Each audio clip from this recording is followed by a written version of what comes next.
Biografi Kiai Haji Muhammad Thohir Bungkuk Singosari.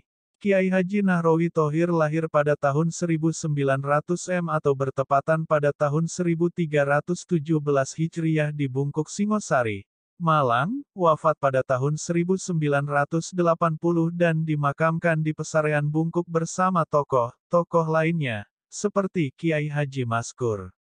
Dari sosok Kiai Haji Nahrawi Thohir dan Nyai Rukoyah inilah lahir putra-putri yang membanggakan. Singosari kota terkenal sejak dulu hingga kini. Sekarang Singosari sudah menjadi kota santri. Padahal dulu menjadi pusat ajaran Hindu yang menyekutukan Allah. Banyaknya ulama dan kiai dari Singosari membuat kota ini menjadi menarik dan penuh dengan harismatik. Belajar ilmu Al-Quran di kota Malang, rasanya belum sempurna, jika belum mendalami ilmu Al-Quran di Singosari. Karena sebagian besar ulama Al-Quran itu ada di Singosari, sebut saja, Kiai Haji Mustain Syamsuri Pesantren Darul Quran, Kiai Haji Basori Alwi Pesantren Ilmu Al-Quran Pesantren Al-Quran Nurul Huda, NH. Kedua ulama harismatik itu menjadi rujukan para penghafal Al-Quran dan tartil Al-Quran. Kiai Haji Basori Alwi salah satu kiai harismatik bidang Al-Quran, dan beliau termasuk satu-satunya tokoh perintis organisasi Al-Qura dan Hufat. Sampai saat ini organisasi ini menjadi rumah yang teduh bagi warga NU yang menjadi penghafal Al-Quran dan tartil dan Korea di seluruh Indonesia. Ulama-ulama harismatik yang bermukim di Singosari antara lain, Kiai Haji Muhammad Thohir Bungkuk, Kiai Haji Nawawi Thohir, Kiai Haji Nahrawi Thohir, Kiai Haji Nur Salim, Kiai Haji Amir, Kiai Haji Dasuki, Kiai Haji Murtado, Kiai Haji Abdul Manan, Kiai Haji Basyari Alwi, Kiai Haji Mustain Syamsuri Al-Hafiz, Kiai Haji Rifai, Kiai Haji Maskur, dan Kiai Haji Muhammad Tolha Hasan. Semua model pesantren ada di Singosari, mulai spesialis ilmu Al-Quran, tahfidul Al-Quran, dan cabang-cabangnya, ilmu fikih dan juga ilmu tasawuf. Bahkan, pesantren modern dan salaf juga tersedia. Banyaknya candi-candi di area Singosari menjadi bukti nyata bahwa Singosari dulu pernah menjadi pusat kejayaan Ken Arok yang notabene penganut Hindu. Sekarang telah berubah menjadi kota santri. Bagi Allah, tidak ada yang tidak mungkin di dunia ini.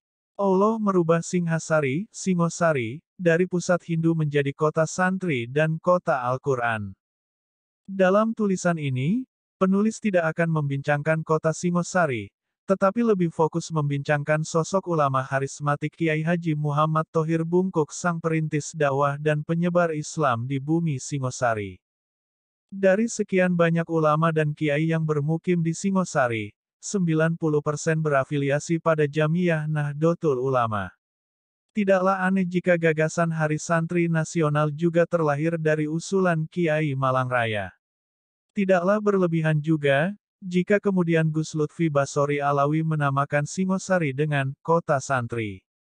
Lihat saja, lembaga pendidikan dan pondok pesantren di Singosari cukup banyak. Berdasarkan data, ada sekitar 25 pesantren. Begitulah informasi yang saya dapatkan dari Gus Lutfi Basyari Alwi, sekaligus pengasuh pondok pesantren Ribat Al-Murtado. Kiai Haji Muhammad Yolha Hasan salah satu tokoh NU Nusantara yang mendunia berasal dari kota santri Singosari. Kiai Haji Muhammad Yolha Hasan pernah menjadi Menteri Agama di era Kiai Haji Abdurrahman Wahid. Kiai Haji Yolha Hasan juga menjadi kiainya para kiai di Singosari.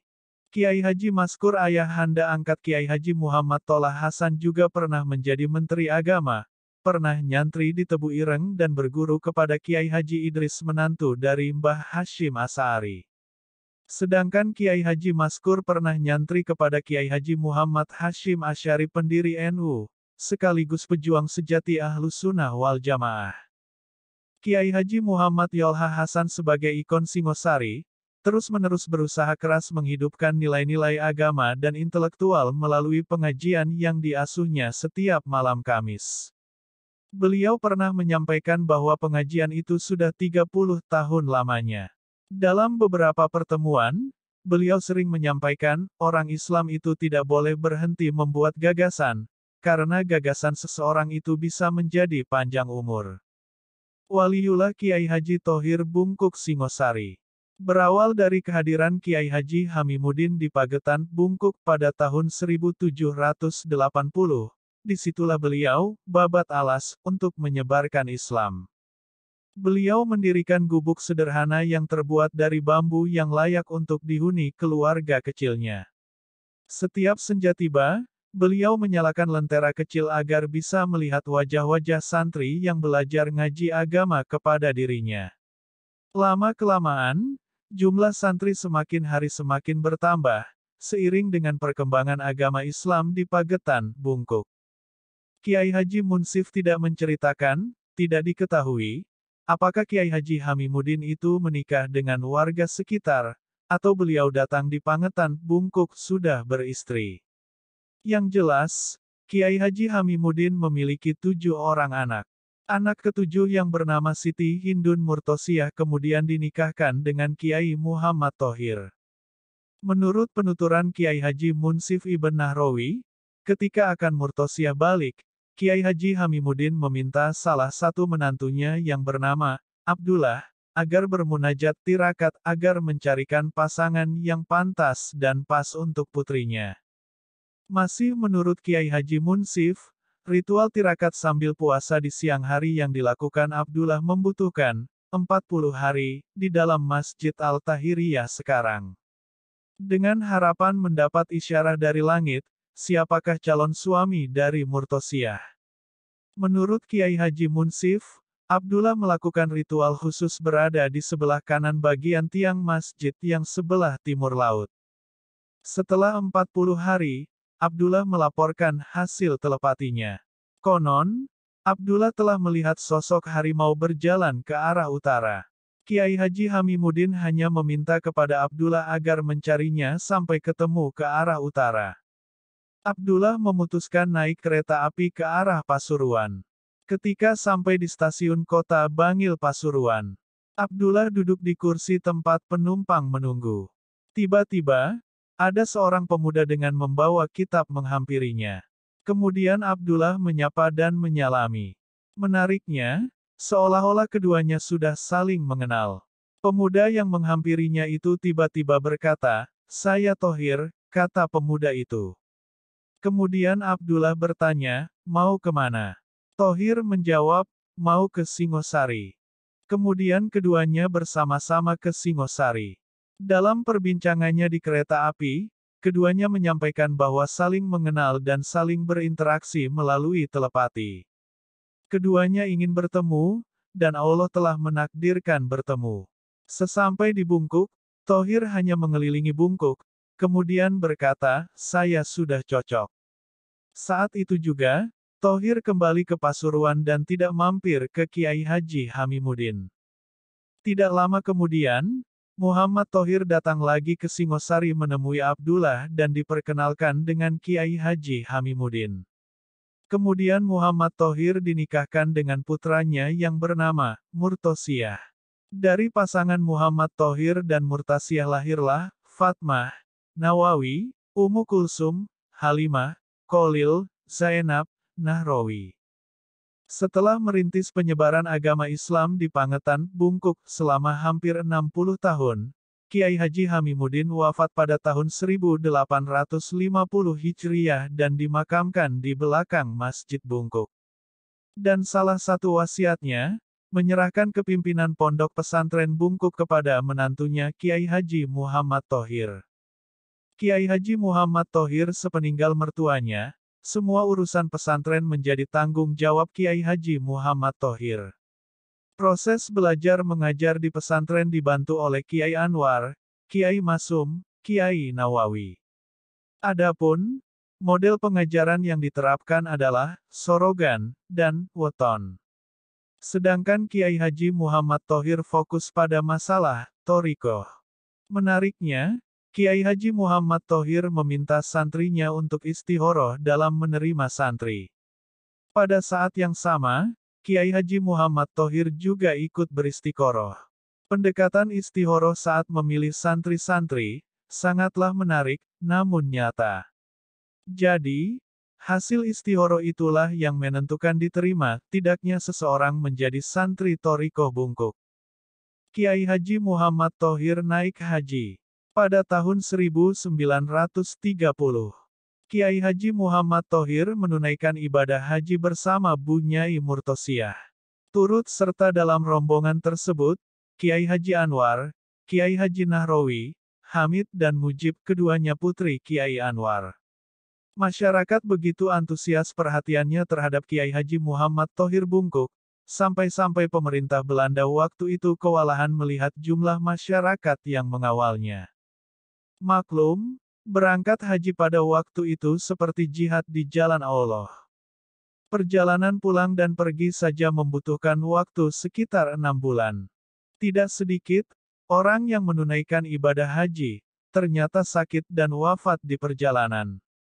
Siapapun yang wafat di perjalanan, setelah dimandikan, dikafani dan disolati, maka jenazah ditenggelamkan di laut, dimakamkan di laut.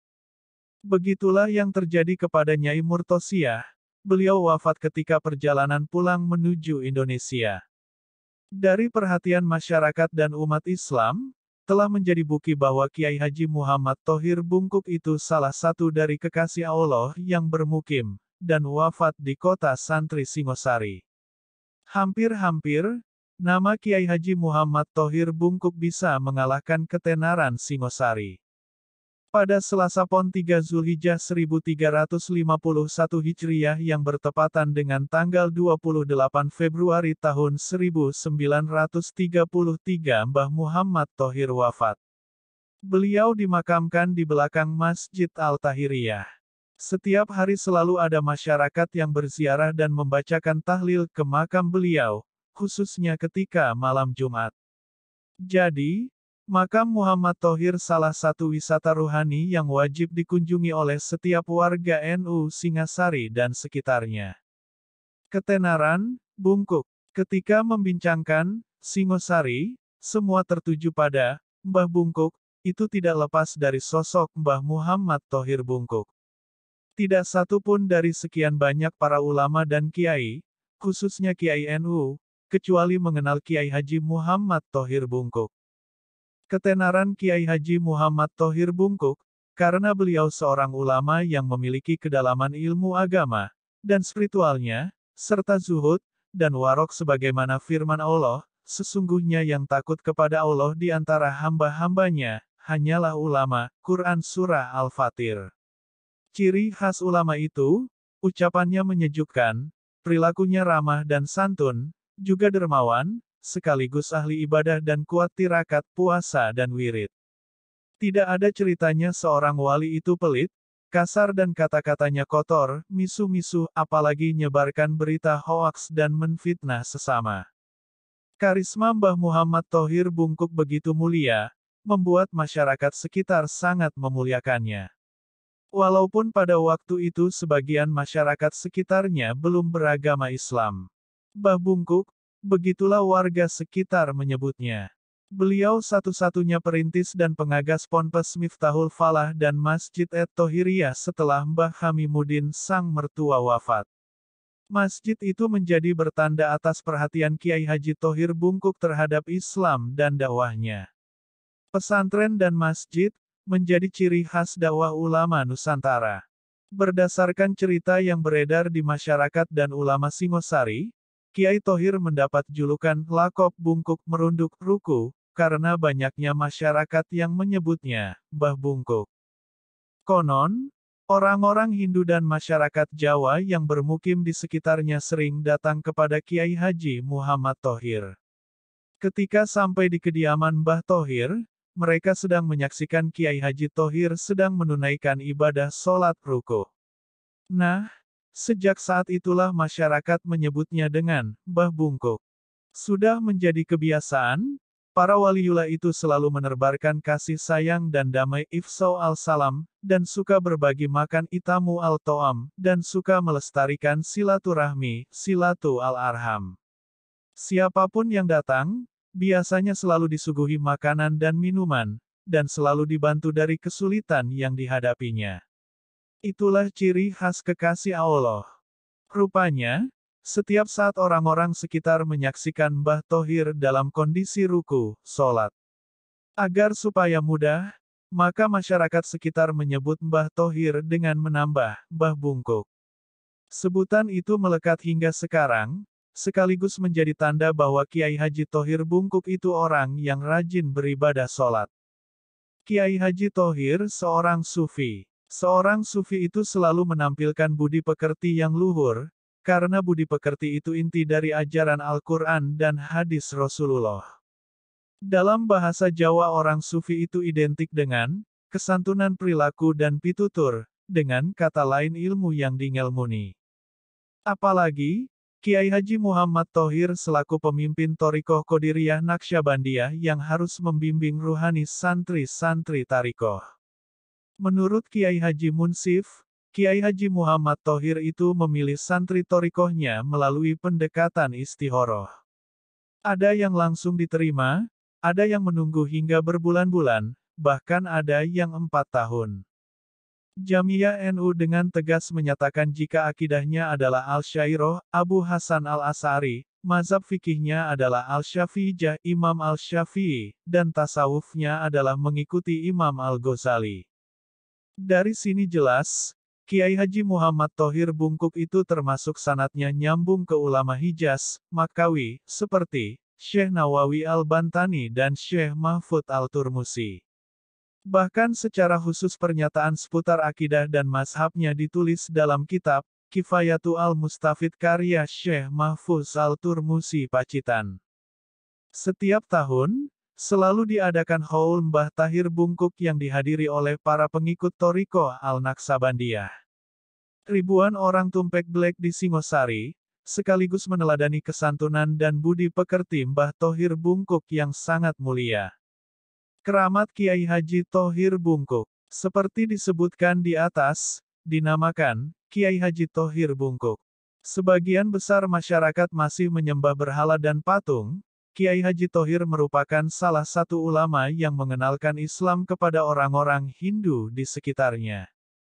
Bersumber dari keterangan Gus Alif Khan, konon ketika tanaman-tanaman di sawah diserang hama wereng, Kiai Haji Thohir Bungkuk selalu berjalan di sawah-sawah tersebut.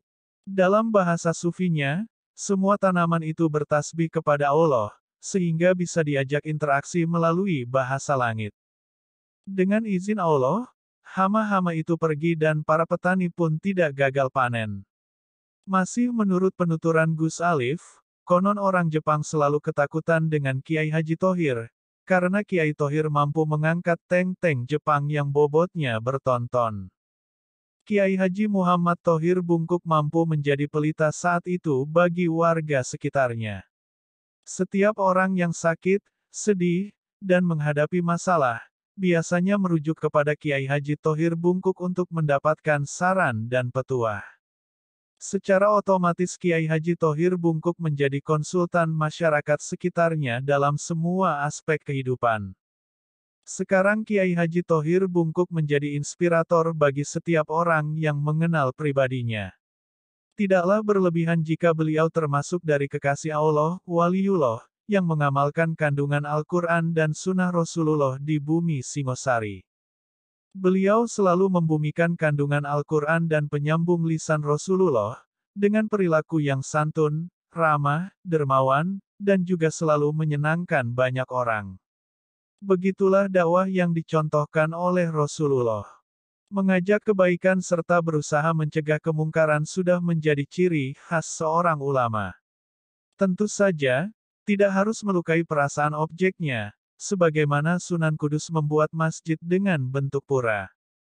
Kiai Haji Thohir Bungkuk itu benar-benar menjadi orang yang baik dan bermanfaat bagi umat, persis dengan pernyataan Rasulullah, Khairunas anfa'uhum linas, sebaik-baik manusia, adalah yang memberikan manfaat bagi manusia. Jika ingin bertanya, apakah orang itu baik atau tidak? Maka bertanyalah kepada orang yang tinggal di sekitarnya, tetangga.